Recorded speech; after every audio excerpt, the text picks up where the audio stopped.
안녕하세요. 오늘도 시청해주셔서 감사드리고요. 바로 사연 읽어보겠습니다. 안녕하세요, 청취자 여러분. 평소 유튜브를 즐겨 듣고 있는 30대 후반의 주부입니다. 시간이 쏜살같이 지나간다고 느끼는 5월이네요.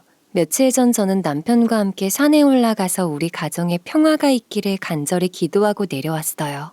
다 같이 죽자는 거예요?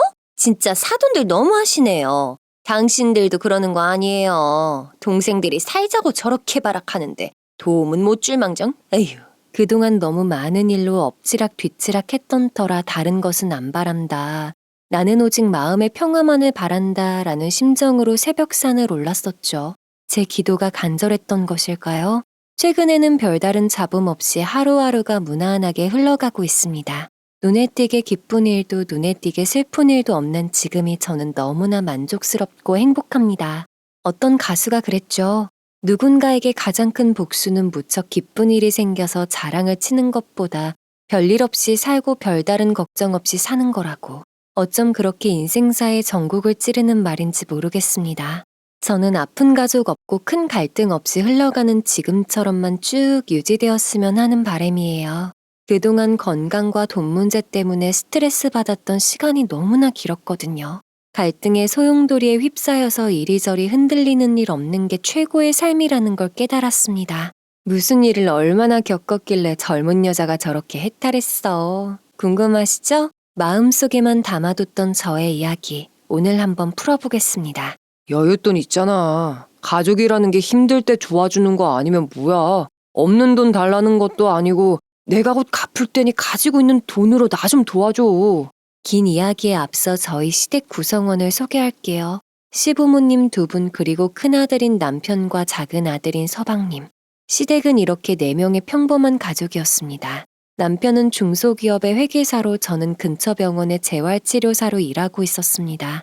저희는 맞벌이를 하며 열심히 돈을 모았고 행사가 있을 땐 소액이지만 양가 어르신께 소소한 용돈도 드리며 할 수 있는 효도를 했지요. 운이 좋게도 시부모님은 결혼하기 전부터 저에게 무척이나 다정하고 자상하게 대해주셨습니다. 우리 딸 왔어? 하며 늘 손님 대접을 해주시고 밥 먹고 설거지라도 하려고 하면 앉아있으라며 저를 부엌에서 돌려보냈죠. 아버님 역시 어딘가에서 받은 상품권이라도 생기면 우리 며느리 주려고 갖고 있었다. 말씀하시며 제 손에 쥐어주셨습니다. 세상에 이런 시부모님이 어딨나요? 주변 친구들은 너는 복도 많다. 요즘은 고부관계 때문에 결혼 생활이 힘들다던데 너무 좋겠다. 며 침이 마르도록 저를 부러워했습니다. 어머, 너 전생에 나라고 했니? 요새 그런 시부모님들이 어딨니? 지집애, 부럽다. 시어머니, 시아버지 2분이 며느리인 저를 너무나도 아껴주셨기 때문에 저와 남편의 사이는 한없이 끈끈했죠. 제 시댁이 이렇게 평화롭기만 했다면 제가 이런 사연을 쓸 일도 없었겠죠. 시댁의 말썽꾸러기는 둘째 아들이었습니다. 3살 터울 도련님은 서울에서 2시간가량 떨어진 지방에 살고 있었습니다. 오랜 기간 방황하다 20대 후반에 미용실을 개업한 헤어 디자이너였죠. 부모님과 가까운 곳에 신혼집을 차린 형과 다르게 먼 곳에서 기틀을 잡은 도련님. 거리가 있다 보니 명절이나 특별한 행사 때에만 얼굴을 비췄죠. 그래서인지 멀리서 혼자 사는 도련님과 저는 큰 교류가 없었어요. 그저 명절에 형식적으로 인사를 주고받는 사이일 뿐이었죠. 남편과 도련님의 성향은 완전 반대였습니다. 남편은 묵묵하게 자기 할 일을 다하는 대한민국 평범한 가장 스타일이라면 헤어 디자이너인 도련님은 이 세상이 모두 자기의 손아귀 안에 있다고 믿는 캐릭터였죠. 좋은 말로는 활발하고 자기 독립적인 사람, 나쁜 말로는 주변 생각하지 않고 마음대로 행동하는 충동적인 남자였습니다. 중고등학교 시절부터 동네에서 소문이 자자했다고 해요. 어머님, 아버님은 도련님 때문에 속 꽤나 썩으셨다고 우스갯소리로 이야기해 주시기도 했고요. 저희가 결혼을 한 지 2년 뒤 도련님도 결혼식을 올렸습니다. 그 지방에 살던 아가씨였어요. 저는 상견례 자리에서 동서를 처음 봤는데 도련님과 비슷한 재질의 사람이라는 걸 식사 시간 1시간 만에 느낄 수 있었습니다. 엄마, 아빠, 예전에 내가 아니야. 진짜 열심히 살게. 지켜봐줘. 시부모님, 남편 모두 멋쩍은 미소만 지을 뿐 누구 하나 강하게 믿어주진 않으셨죠. 결혼식은 물론 신혼집 역시 지방에 차린 2사람. 멀리 떨어져 사니까 서로 각자의 삶을 살아가면 되겠구나. 별다른 문제는 없겠구나라고 저는 한편으로는 안심했죠. 시부모님은 자식 농사는 풍년으로 끝난 상황이었죠. 주변에서는 큰 짐 다 떨쳤다 하며 장가를 보낸 어머님과 아버님을 부러워했습니다. 두 분은 각자의 일을 하며 큰 근심 걱정 없이 노후를 준비하는 하루하루를 보내셨습니다. 그렇게 평범하게 각자의 삶을 살고 있던 우리들에게 예고 없는 불행이 들이닥쳤습니다. 도련님이 결혼하고 1년 후에 일어난 일이었습니다. 이 사건으로 인해 저희 가족은 거의 풍비박산이 났다고 해도 과언이 아니게 되었습니다. 그 사건은 바로 아버님의 교통사고였어요. 아버님은 퇴근 후 길을 건너시다 신호를 위반한 차량의 정면으로 치이셨습니다. 횡단보도에서 그것도 녹색불로 바뀐 이후 걸어가고 있는 아버님을 본인의 과실로 들이받아 버린 거죠. 60대를 넘기시던 아버님은 그 자리에서 쓰러지셨고 다리에 큰 부상이 집중되었습니다. 불행 중 다행인 것은 부상의 부위가 다리에 국한되었다는 사실이었습니다. 머리 쪽에는 가벼운 뇌진탕 증상만 있어서 의사소통에 문제가 생기거나 하진 않았거든요. 담당의는 그 정도의 사고라면 더 큰 화를 입었을 수도 있다며 어머니를 위로했습니다. 어머님과 저희는 슬픈 와중에 가슴을 쓸어내렸죠. 평생 착하게 살았는데 대체 이게 무슨 일이냐? 세상에 우리에게 왜 이런 일이 생겼는지 모르겠다. 어머님 너무 슬퍼 마세요. 의사가 그랬잖아요. 사고가 그렇게 컸는데 더 큰 상황으로 안 번진 것만으로도 감사할 일이라고. 아버님 건강 회복하시게 저도 열심히 도울게요. 이런 상황에서 저는 시댁에게 큰 도움이 될 수 있었습니다. 아이를 키우면서도 재활치료사의 커리어를 수년째 쌓아가고 있었기 때문이죠. 이 직업을 전문적으로 해오고 있었기에 퇴근 이후 아버님을 찾아뵙고 할 수 있는 최대한의 훈련을 도왔습니다. 병원 관계자 및 입원 동기 어르신들은 어쩜 저렇게 착한 며느리를 받냐며 아버님의 귀에 못이 박힐 정도로 제 칭찬을 해주셨죠. 아마 그런 이유 때문인지도 모르겠습니다. 저는 아버님의 회복을 위해 최선을 다하자라는 마음가짐으로 정말 열심히 재활치료를 도왔어요. 그만큼 쉬는 시간도 줄고 피로가 쌓였지만 아버님의 회복이 제 마음의 평안으로 이어지는 지름길이라 생각했습니다. 두 분은 늘 고맙고 미안하다며 제 손을 잡아주셨습니다. 하지만 시간이 지날수록 아버님을 케어하는 저와 어머님은 지쳐갔습니다. 몸이 힘들거나 컨디션이 좋지 않을 땐 누군가 대신 아버님을 돌봐줬음 싶었습니다. 며칠이라도 편히 집에서 푹 쉬면 좋겠다는 생각이 들었죠. 그렇다고 간병인이나 사설치료사를 구하기에는 자금이 많이 들어 엄두가 나지 않았습니다. 보상과 관련된 여러 문제가 아직 끝나지 않았다 보니 원하는 대로 진행시키긴 힘들었죠. 그래서 저희는 한 달에 한 번 정도는 주말에 서방님네가 와서 아버님을 케어해주면 어떨까 이야기가 나왔습니다. 저는 어머님을 대신해서 동서에게 전화를 걸었습니다. 형님, 저희도 가고 싶긴 한데 저희가 하는 일이 주말에 바쁜 직업이잖아요. 스텝 없이 둘만 가게 운영하다 보니 주말에 시간을 빼기가 좀 그래요. 그럼 평일에 한 번 정도는 와줄 수 있어? 많이는 안 바랄게. 어머님과 나도 너무 힘들어서 그래. 그럼 오늘 저녁에 제가 남편하고 이야기해볼게요. 만약 어렵다 해도 너무 서운해하지 마셔요. 저희도 지금 사정이 안 좋아서 그런 거니까요. 그날 저녁 결국 동서는 한 달에 한 번 정기적으로 찾아뵙는 건 어려울 것 같다고 말하더군요. 대신에 시간 날 때마다 아버님, 어머님 찾아뵙겠다고 말했습니다. 저는 아무리 거리가 멀더라도 이런 큰일이 생겼을 때에는 가족의 대소사를 함께 해결해 나가길 원했지만 철벽을 치며 도움 요청을 거부한 것이 속상했습니다. 서방님네는 아버님의 사고 이후 얼굴을 딱 한 번 비춘 게 다였거든요. 그건 아들로서 며느리로서 너무한 일이었죠. 동서 힘든 거 충분히 이해는 돼. 그래도 자식된 도리로서 어느 정도는 찾아뵙고 그래야 되는 거 아니야? 형님, 저 진짜 목구멍이 포도청이에요. 조금만 수고해주세요. 어쩌겠나요. 가게 운영하느라 본인들도 안 되겠다는데.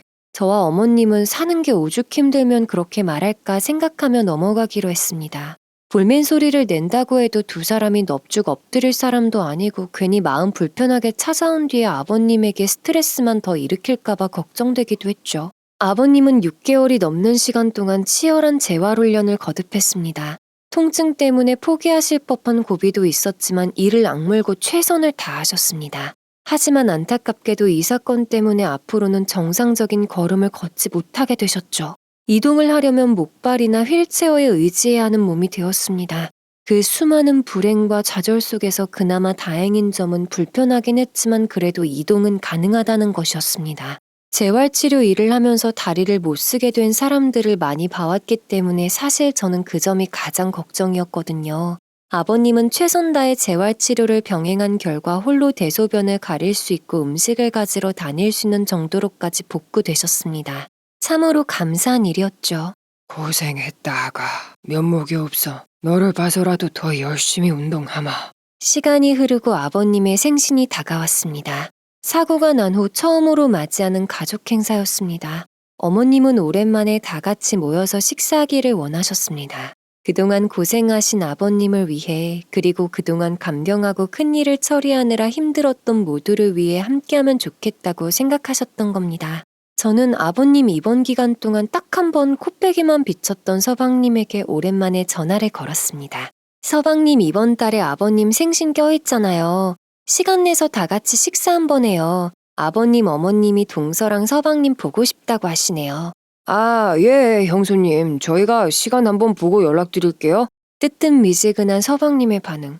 아, 이 사람 또 안 오려고 하는구나 라는 느낌이 확 들더라고요. 그렇게 짧은 통화가 끊어지는 찰나에 옆에서 갑자기 날카로운 목소리가 수화기 너머로 들려왔습니다. 그냥 못 간다고 바로 말해야지 왜 여지를 남겨? 저는 그 목소리에 눈이 번쩍 뜨이더군요. 네, 분명히 동서의 목소리였습니다. 매장에서 전화를 받아서 주변 음악 소리가 크게 들렸지만 그 신경질적인 말투와 목소리는 분명히 동서였죠. 아마 서방님의 전화가 끊어진 줄 알고 호통을 친 모양이었습니다. 사람이 어떻게 저렇게 야박하고 치사할 수 있을까요?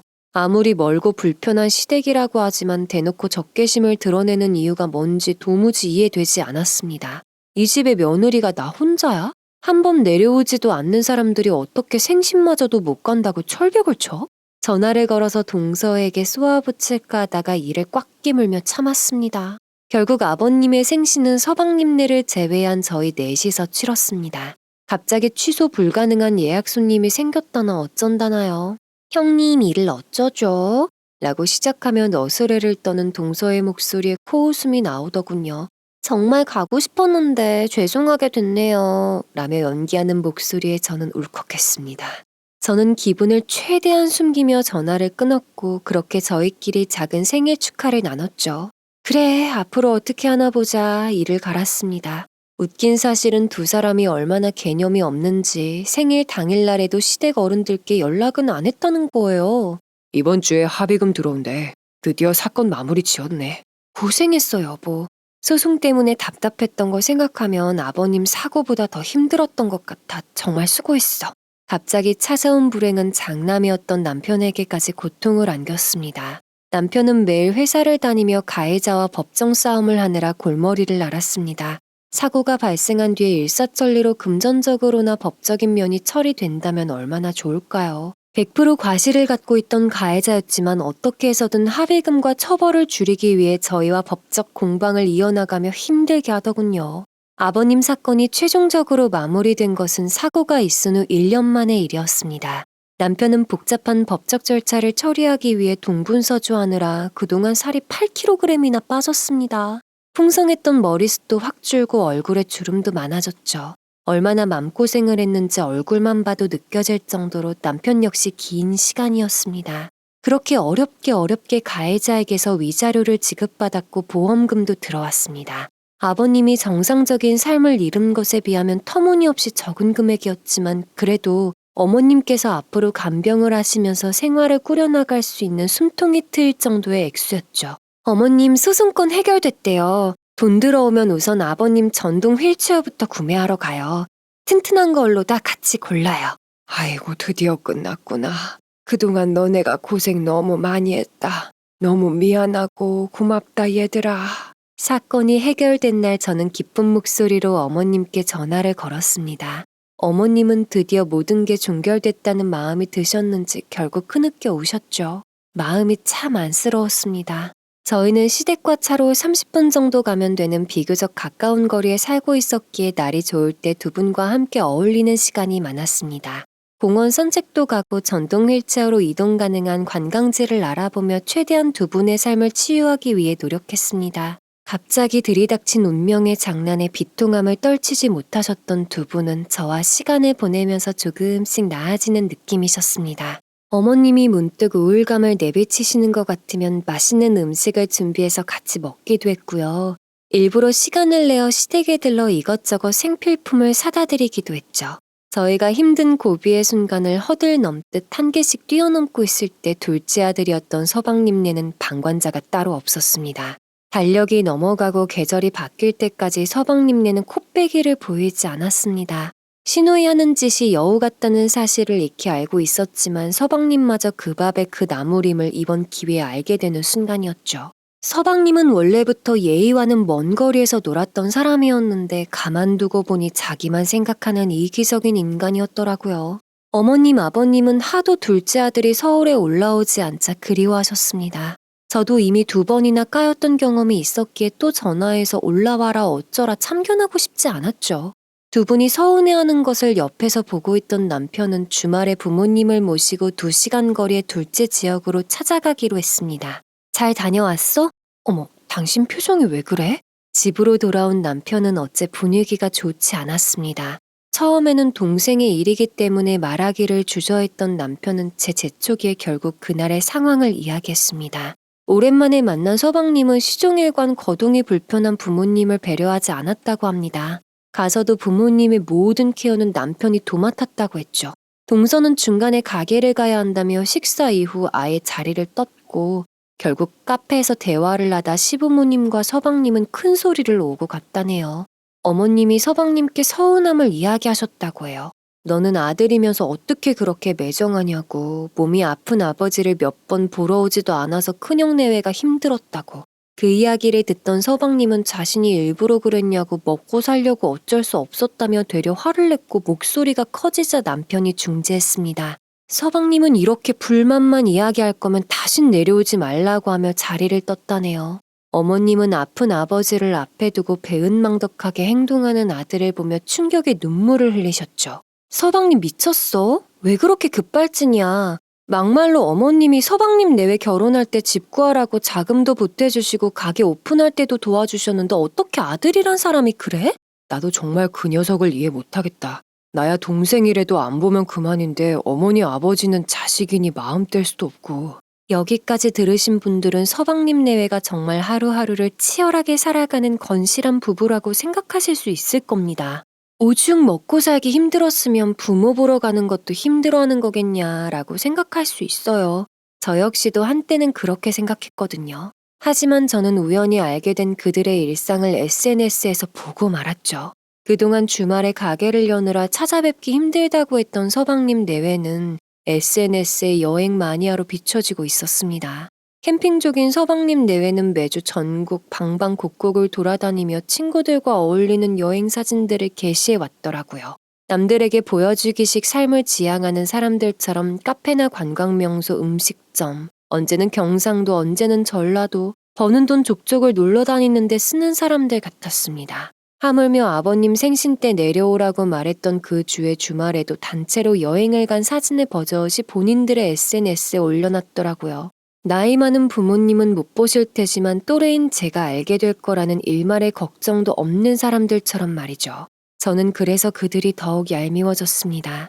이렇게 매일 여행 다니면서 자기 놀 거 다 노는 사람들이 2시간 거리의 시부모님을 보러 오라는 말에는 일핑계를 대며 못 간다고 말하는 꼴이 얼마나 어이없고 우습고 괘씸한가요?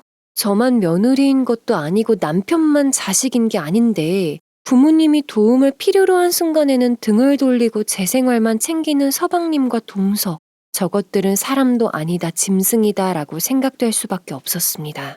그렇다고 해서 형수인 제가 당신들 SNS에서 여기저기 놀러 다니는 거 봤어요. 제발 그렇게 살지 마세요 라고 대놓고 말하는 것은 싸우자는 식밖에 더 되겠나 싶더라고요. 저는 뿌리는 대로 거둔다는 명제를 믿는 사람이었기 때문에 언젠가는 이 두 사람의 악랄한 행동들이 벌로 돌아갈 것임을 알고 있었습니다. 언제 한번 큰 건이 걸리면 두고 보자 인내하며 벼르고 있었죠. 그렇게 시간이 흐르고 흘렀습니다. 일하느라 아이돌 보느라 그동안 시간이 어떻게 지나갔는지 몰라요. 바쁘게 살다 보니 어느덧 아이가 유치원에 갈 나이가 되었습니다. 하루는 시어머님이 주말에 아이를 데리고 집에 놀러 오라며 연락하셨습니다. 저는 아이와 함께 가서 식사를 하고 이런저런 대화를 나누었죠. 그러던 중 어머님은 불쑥 제게 줄 것이 있다며 서랍에서 무언가를 꺼내셨습니다. 체크카드가 들어있는 통장이었습니다. 이제 곧 아이 유치원 들어가면 돈 쓸 때 많아질 거야. 이거 가지고 가서 조금씩 보탰어. 어머, 어머님 아니에요. 아직 그 일 수입으로 저희 충분히 생활할 수 있어요. 이 돈은 저희 주지 마시고 어머님, 아버님 두 분 노후 자금으로 잘 갖고 계세요. 너희 아니었으면 우리가 이때까지 이렇게 숨쉬고 살았겠니? 그 일 있으므로 챙겨주는 것만으로도 우리는 너무 고맙다. 사양하지 말고 어서 가져가. 아빠랑은 다 얘기해놨어. 저는 깜짝 놀라서 손사래를 쳤지만 어머님은 한사코 저희 앞으로 내미셨습니다. 어머님은 힘든 풍파의 시기를 너희 덕분에 견뎠다고 늘 고맙고 미안하다며 저희 손을 꼭 잡아주셨습니다. 저는 이런 상황을 꿈에도 생각하지 않았기 때문에 받아야 할지 말아야 할지 굉장히 망설여졌습니다. 아이 키울 때 보태쓰라고 하는 말씀 때문에 저는 결국 감사하다고 말씀드리며 두 분의 성의를 들고 집으로 돌아왔습니다. 그날 저녁 남편이 퇴근을 하고 들어왔습니다. 저는 잠자리에 들기 전에 남편에게 오늘 있었던 상황을 이야기하고 통장을 내밀었습니다. 남편은 고개를 끄덕이며 엄마가 여보한테 너무 고마운 마음을 늘 가지고 있었다고 이야기해 주었습니다. 본인이 해줄 수 있는 감사의 표현인 것은 일단 갖고 있자고 얘기했죠. 자기야, 나 무슨 보상 받으려고 아버님한테 신경 쓴 거 아니야. 하지만 이 돈 우리가 갖고 있자. 이 돈 내가 안 지키면 동서가 어떻게든 가져갈 것 같아서 그래. 제가 당차게 말하자 남편도 무슨 의미인지 바로 알아차리더군요. 어머님이 저희에게 주신 액수는 무려 3천만 원이었습니다. 누군가에게는 적다면 적은 돈이겠지만 저희에게는 두 분의 노후 자금 중 큰 액수일 것이란 생각 때문에 얼마나 마음을 쓰셨는지 알 것 같았습니다. 함부로 쓰지 않고 정말 필요할 때 아이를 위해서 그리고 가족들을 위해서 써야겠다고 다짐했죠. 그 일이 있은 후부터 저는 왠지 시댁에 더 잘하고 싶은 마음이 들었습니다. 단순 돈으로 성의를 표현해 주셔서가 아니라 저의 노력을 예쁘게 봐주시고 당연한 것으로 치부하지 않았다는 마음이 감동이었죠. 사실 요즘 세상에 며느리 효도와 간병을 당연한 것쯤으로 생각하는 어르신들이 얼마나 많나요. 저희 시부모님들은 저를 늘 어여삐 여겨주시고 이렇게 자신의 일부도 척척 내어주시는 분들이기 때문에 그저 남은 여생을 맘 편안히 지내시길 바라는 생각뿐이었습니다. 그렇게 잔잔한 일상이 지속되던 가운데 이제 드디어 안정적으로 살 수 있구나 생각하며 마음을 놓고 있었을 즈음 제 주변에는 또 하나의 스트레스가 생겼습니다. 바로 서방님 내외 이사 소식이었습니다. 작은 애가 옆 동네 개업한다고 연락 왔더라. 거기 가게는 정리하고 서울에서 다시 시작한다네. 네? 서방님네가 갑자기 서울이요? 평소에 그런 낌새가 전혀 없었는데 갑자기 서울에 오신다고요? 그동안 서방님네와 왕래가 없었던 저는 뜬금없는 소식에 깜짝 놀랐습니다. 그동안 멀리 떨어져 사는 어드밴테이지로 힘들고 불편한 부분은 다 모르쇠하던 사람이 갑자기 바로 옆 동네라니요? 게다가 땅값이나 임대료가 비싼 서울에 그것도 굳이 저희가 살던 동네 인근에 새터를 순식간에 잡은 서방님네가 이상하게 여겨졌습니다. 남편에게 서방님네의 상황을 이야기하니 남편은 이미 알고 있던 내용이었는지 별 반응이 없었습니다. 한 달 전쯤엔가 남편에게 전화를 걸었던 서방님이 인근 동네의 상권 현황을 묻더라네요. 지방에서의 사업이 나름 잘 된 모양인지 번 돈으로 서울에서 새로운 샵을 차린다나 뭐라나요? 그렇게 놀러 다니며 흥청망청 써대던 두 사람이 얼마나 돈을 모았을까요? 저는 괜히 코웃음이 났습니다. 게다가 서방님네가 시부모님 두 분을 꺼려하는 것은 제3자인 제가 봐도 확실한 일이었고 가까이 살면 살수록 저희처럼 자주 마주칠 텐데 무슨 생각으로 이사를 온 걸까요? 참 알 수 없었습니다. 아무리 마음에 들지 않는다고 해도 표면상으로는 가족이기 때문에 저는 샵이 개업한 주말에 아이와 함께 찾아갔습니다. 얼마 만에 본 얼굴인지 동서와 서방님을 한 번에 알아채기도 어려웠습니다. 가게는 1인 예약제 운영샵이라서 헤어의자가 2개밖에 없는 자그마한 미용실이었습니다. 인테리어를 깔끔하게 하니 새 미용실 느낌이 물씬 나더라고요. 동서와 서방님은 특유의 그 쾌활한 척하는 목소리로 호탕하게 웃으며 저를 맞았습니다. 아이고, 형수님 오랜만에 뵙습니다. 그간 잘 지내셨죠? 드디어 지방 생활 청산하고 고향에 돌아왔네요. 이제 어머니 아버지와 사조 왕래해서 형수님 편하게 해드리겠습니다. 형님, 앞으로는 저희가 어머님, 아버님 잘 모실게요. 그동안 형님 너무 고생하셨어요. 얼굴에 철판이라도 깔았는지 생글생글 웃으며 저에게 말하던 두 사람. 저는 갖고 왔던 개업 화분을 내려놓으며 말했습니다. 이제 둘이 가까이 왔으니 어머님, 아버님 마음이 놓이실 거다. 이제 앞으로는 힘드셨던 두 분께 잘하라고 말이죠. 둘은 염려 말라며 연신 과장된 행동을 보였습니다. 연극적인 행동이 조금 꺼림칙했지만 넘어갔습니다. 아이는 오랜만에 만난 작은 아빠가 장난감을 사다 주니 좋다고 방방 뛰더라고요. 둘은 지방에서 산전수전 다 겪었다며 자신들의 속내를 털어놓았습니다. 효도를 해야 하는 걸 알았지만 앞에 놓인 빚을 갚느라 주변을 돌아볼 새가 없다고 하더군요. 저와 남편에게 면목이 없다며 고개를 푹 숙였습니다. 형, 그동안 미안했어. 나 진짜 잘할게. 한 번만 마지막으로 믿어줘. 정말 가게 숨통이 좀 트이니까 사람이 정신을 차린 건가? 앞으로는 진짜 변하려나? 잠시 마음이 놓일 뻔했으나 두 사람이 이제껏 해온 행동이 있으니 아직은 이르다 어떻게 바뀌는지 예의주시하기로 했습니다. 사람은 절대 안 변하니까요. 처음에 두 사람은 아무런 탈 없이 열심히 생활하는 것처럼 보였습니다. 오픈한 가게를 홍보하고 이벤트를 열며 손님을 모으기도 했죠. 상권 자체가 그리 크지는 않았지만 다세대 주택이 밀집한 동네였다 보니 깨끗하게 새로 생긴 헤어샵에 손님은 꽤 있었다고 해요. 입소문이 나기 시작했고 제가 근무하는 병원 환자분들 중에서 미용실을 이야기하는 사람도 드문드문 보이기 시작했습니다. 워낙 동네가 좁고 토박이 어르신들이 많은 동네다 보니 소문이 도는 것은 시간 문제였죠. 하루는 재활치료실에서 팔이 불편하신 노인분의 치료를 돕고 있는데 어디선가 낯선 이름이 들려왔습니다. 서방님이 운영하고 있는 미용실 이야기였죠. 평소 솜씨가 좋다는 식의 후기들이 오고 갔던 터라 또 오늘은 어떤 이야기를 하려나 저도 업무를 하며 귀를 세웠습니다. 그런데 들려오는 내용들은 제가 생각했던 것들이 아니더라고요.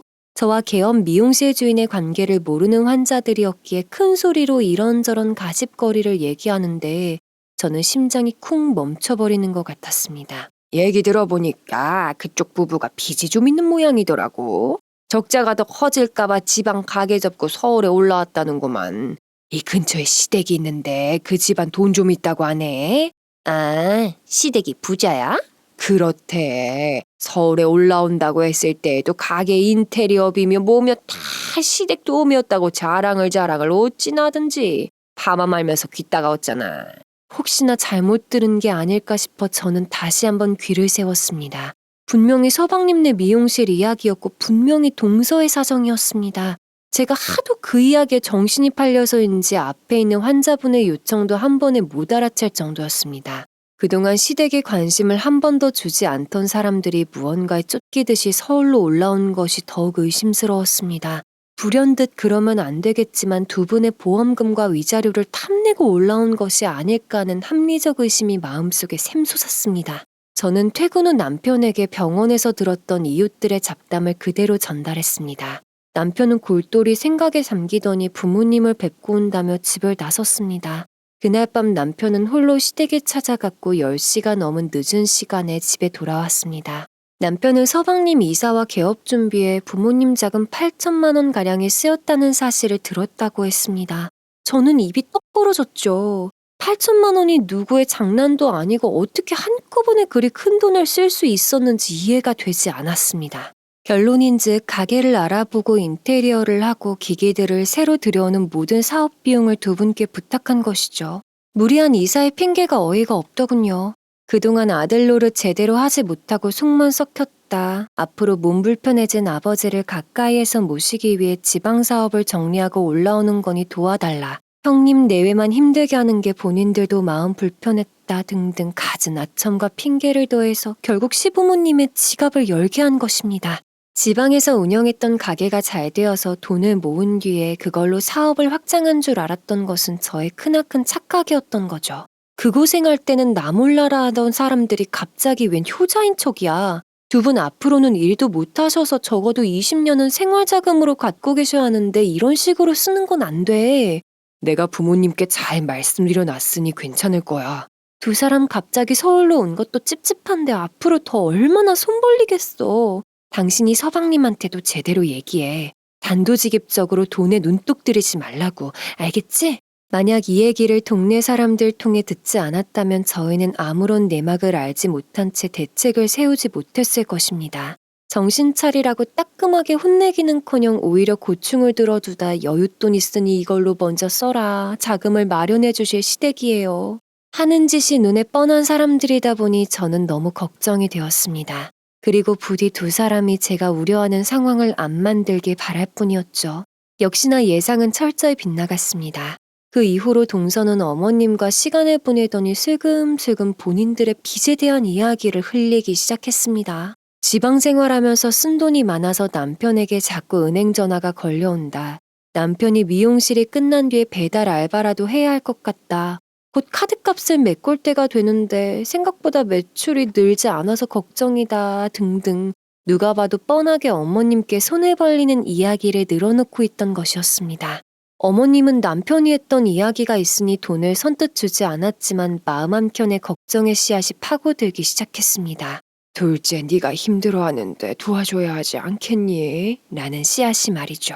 어머님 그건 서방님네 사정이죠. 그들이 해결해야 하는 문제는 그들이 처리하도록 놔두세요. 괜히 한 번 도와줬다가 어머님 아버님 노후가 순식간에 문제될 수 있어요. 아휴, 그건 나도 알지. 그래도 마음이 좀 쓰이긴 쓰이더라고. 서방님 내외가 자리 잡기에 이미 큰 돈 쓰셨잖아요. 그 정도면 충분해요. 서방님이랑 동서가 어린 새도 아니고 자신이 해결할 수 있어야죠. 마음 약해지지 마세요. 저는 틈틈이 어머님과 대화를 나누며 서방님네 의도를 확인하고 허투루 돈이 나가지 않도록 어머님과 이야기했습니다. 동서와 서방님은 과도하게 어머님, 아버님을 찾아뵈며 시간을 가졌습니다. 그동안 못했던 효도를 지금이라도 하겠다라는 느낌보다는 본인이 원하는 목적을 달성하겠다는 의지가 느껴지는 만남이었죠. 시댁 두 분은 처음에는 오랜만에 본 아들과 며느리여서 반가워했지만 시간이 갈수록 뻔한 의도가 보이는 대화 내용과 행동들 때문에 불편함을 느끼셨습니다.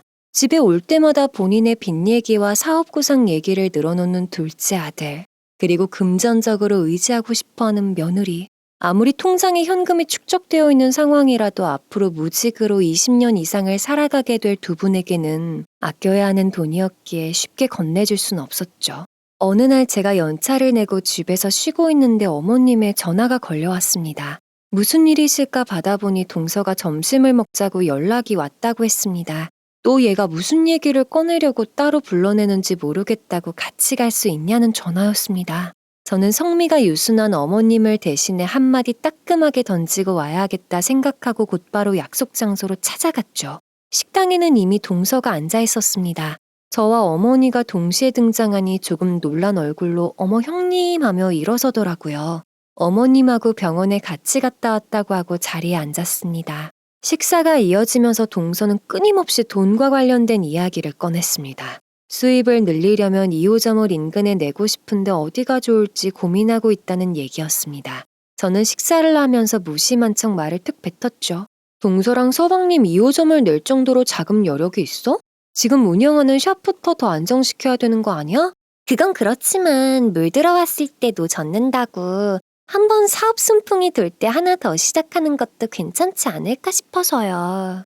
내가 아는 사람 중에 본인 여력은 없는데 주변인한테 의지해서 사업 확장하다 큰일 치른 사람이 있었거든. 얼마나 주변에 민폐였는지. 아휴, 100은 아니더라도 80은 본인이 가지고 있어야겠더라니까. 동서의 얼굴은 딱딱하게 굳어갔고 저는 상관도 안 한다는 듯 어머님과 식사를 이어나갔습니다. 어머님은 동서의 표정과 저를 번갈아 보며 눈치를 보셨지만 한편으로는 본인이 하고 싶은 말을 제가 대신 해준 것 같아서 기분 좋아 보이셨습니다.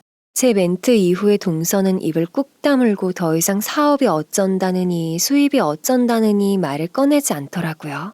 어찌나 고소하던지 끝나고 동서는 매장에 가봐야 한다며 떠났고 저는 어머님을 모시고 집으로 돌아왔습니다. 어머님은 동서가 불편한 얘기를 자꾸 꺼내서 어떻게 맞장구 쳐야 할지 몰랐다고 하는데 저 덕분에 그 이야기가 끝나서 다행이라고 이야기하시더군요. 저는 앞으로도 이런 일 있으면 관심 없다는 마음을 꼭 표현하시라고 말씀드렸습니다.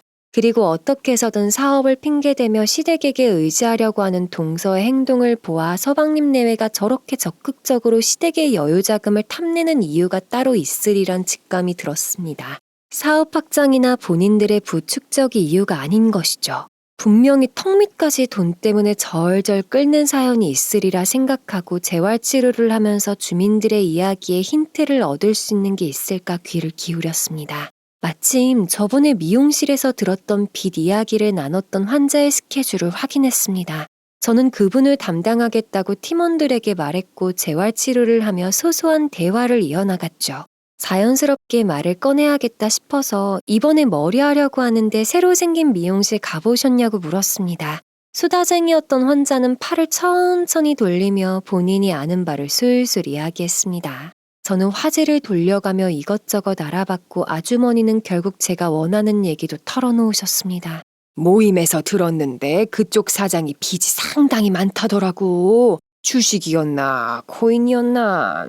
아무튼 투자했던 게 망해서 꽤 많이 날렸다네. 저는 그날 저녁 남편에게 병원에서 들었던 이야기를 전해줬고 남편은 머리를 쓸어 올리며 또 그 벌은 못 고쳤나 보네. 한숨을 쉬었습니다. 제가 무슨 얘기인지 자세히 말해달라 추궁하니 남편은 서방님의 학창시절을 이야기해 주었는데 그것은 제가 생각한 것보다 심각한 일이었습니다. 앞에서 서방님이 학창시절에 말썽을 많이 피워서 어머님 아버님 골치가 꽤 아프셨다고 했던 그 사건의 전말입니다.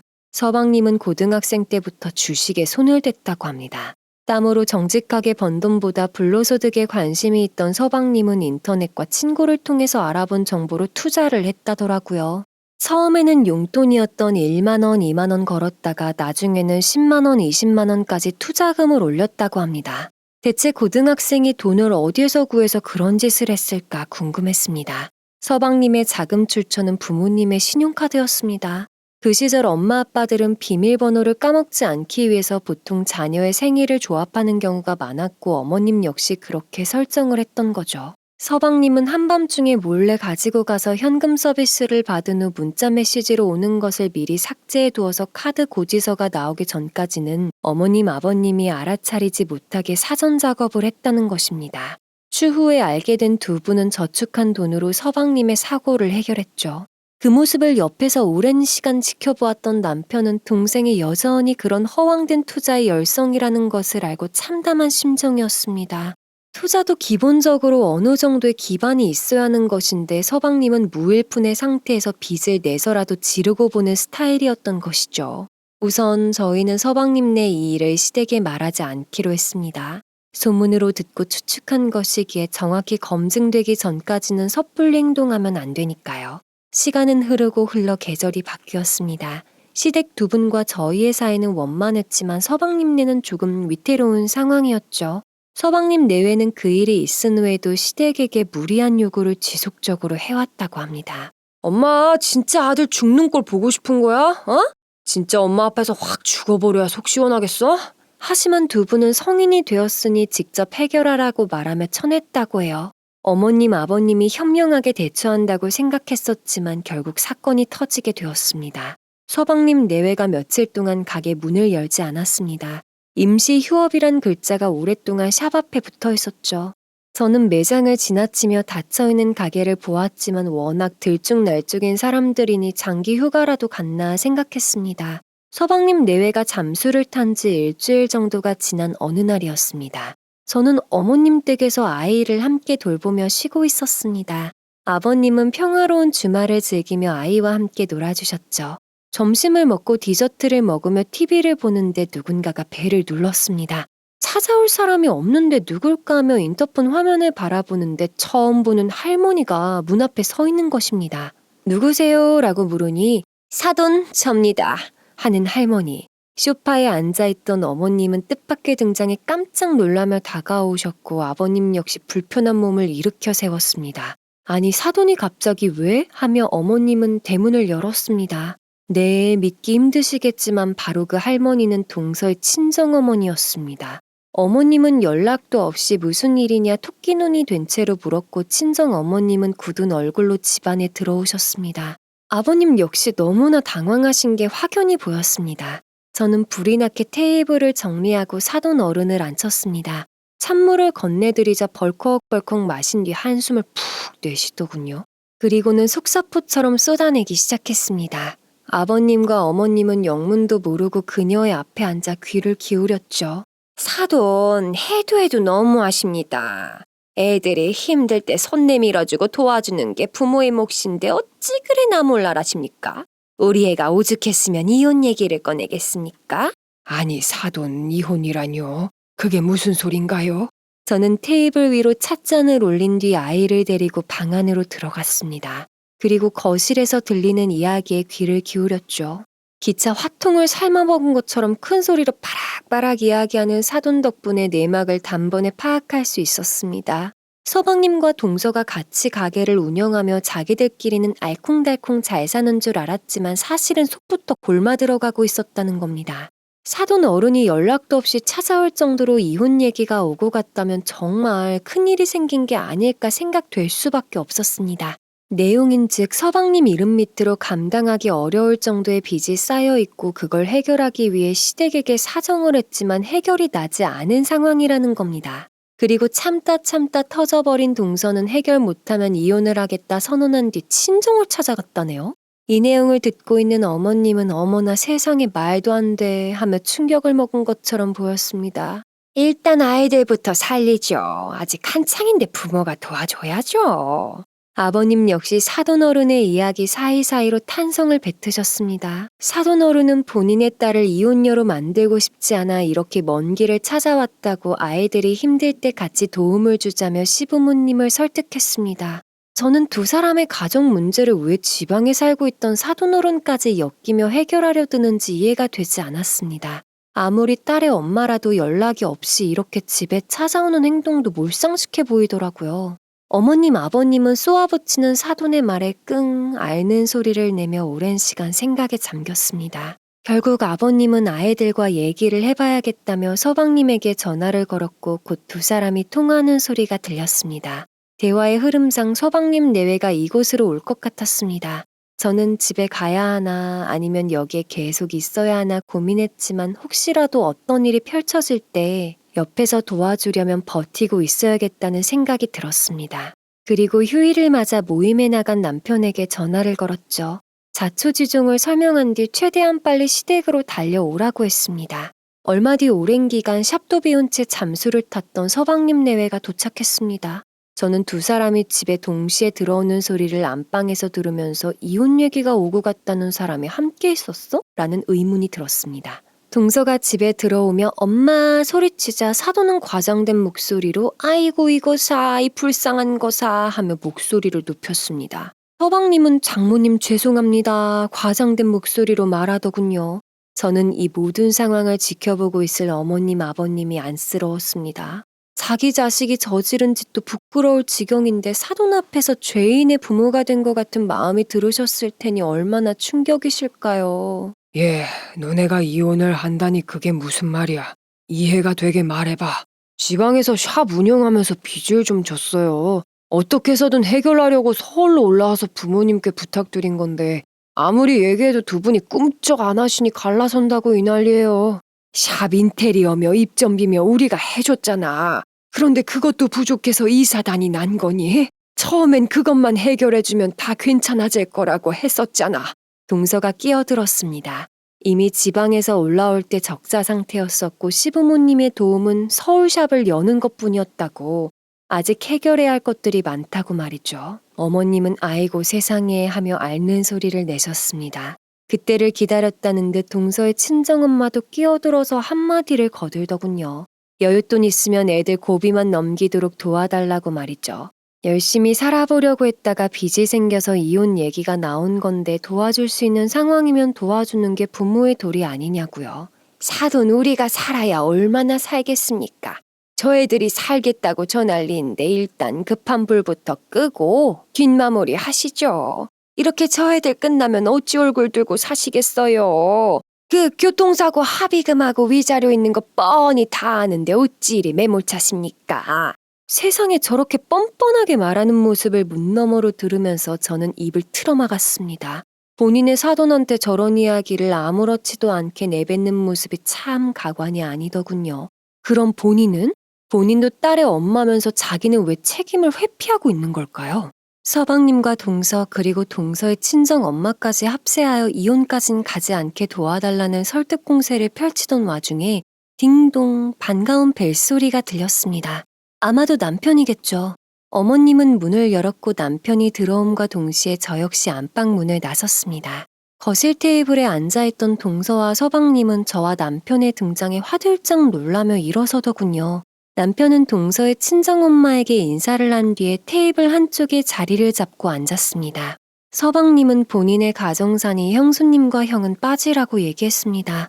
남편은 아버님 사고로 받은 보험금과 위자료는 모두 자신이 해결해오고 있다고 노후자금 관리도 본인이 도맡아고 있다고 말했습니다. 그리고 서방님과 동서를 향해 빚이 얼마나 있고 어떻게 만들어진 것이고 왜 그걸 아버지 어머니가 해결해야 하는지 논리적으로 이야기하라고 쏘아붙였습니다. 서방님과 동서는 어버버하며 제대로 말하지 못하더군요. 예상치 못한 두 사람의 등장에 본인들이 정해놓은 레파토리가 꼬인 모양이었습니다.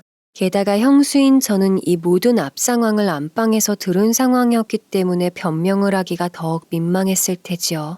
저는 소파의 끄트머리에 앉아서 동서와 동서 친정어머니를 번갈아가며 바라보았습니다. 동서와 친정어머니는 눈빛으로 사인을 주고받는 듯한 느낌이었고 그때야 비로소 저는 이 모든 상황이 세 사람의 연출이라는 것을 직감했습니다. 샵에 들어간 돈이 정확히 8,680만 원이다. 알다시피 인테리어비와 권리금 제외한 나머지 자금은 너가 가져간 걸로 알고 있는데 어째서 빚이 전혀 해결되지 않은 거지? 경이한 계산이 뭔가 착오가 있는 게 내 계산이 틀릴 리가 없지. 나 회계사야. 너한테 들어간 모든 자금을 장부로 정리해서 갖고 있었거든. 너의 빚이 어디서 얼마나 시작됐는지 확실히 얘기해봐. 남편이 차갑게 몰아붙이자 서방님은 뜸을 들였습니다. 동서는 인상을 한껏 찌푸리며 남편의 팔을 툭툭 때릴 뿐이었죠. 그 모습을 본 사돈어른은 대뜸 남편을 향해 목소리를 높이며 화를 내기 시작했습니다. 형이라는 사람이 어떻게 동생이 이혼한다고 이사단이 났는데 돈돈거리면서 따지고 드냐고 말이죠. 남의 가정일에는 끼어들지 말라는 어처구니 없는 말도 덧붙였습니다.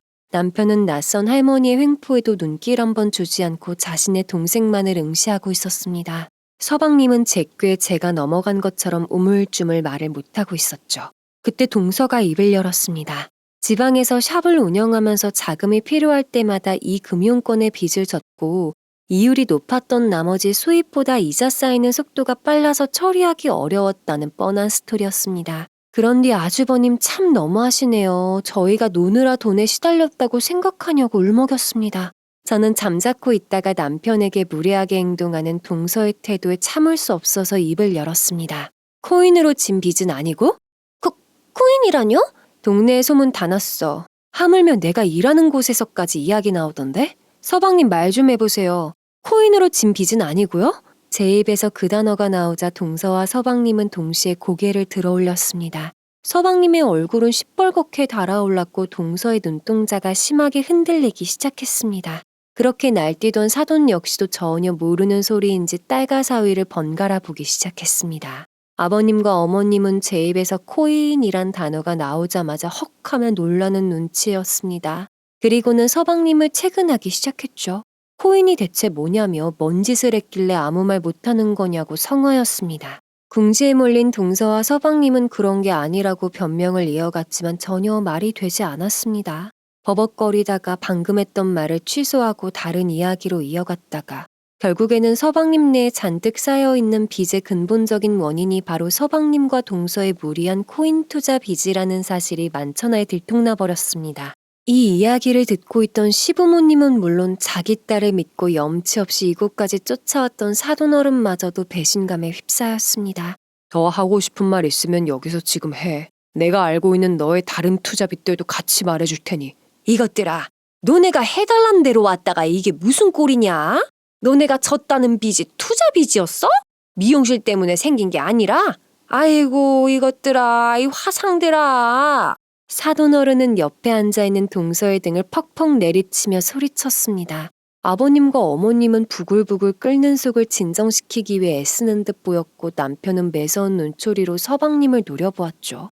그리고는 더 이상 할 말 없으면 어르신을 데리고 나가라고 매섭게 말했습니다. 서방님과 동서는 더 큰 굴욕을 맛보기 전이라는 듯 우라통을 내고 있는 사돈어른을 모시고 집에 불이 나게 빠져나갔습니다. 한바탕의 소란은 그렇게 끝이 났습니다. 그 이후 서방님은 서울에 마련했던 상가를 급처한 뒤 다시 지방으로 훌쩍 떠나버렸습니다. 끝까지 사과 한마디 하지 않고 도망쳐버린 서방님 내외가 참 부끄럽네요. 어머님, 아버님은 학창시절부터 말도 안 되는 투자 방식으로 말썽을 부리던 아들에게 대실망을 하셨죠. 한동안 얼마나 힘들어 하셨는지 몰라요. 그래도 이번 기회 쓴맛을 봐야 정신을 차리지 라는 마음가짐으로 곧 기운을 차리시고 일상으로 회복하셨습니다.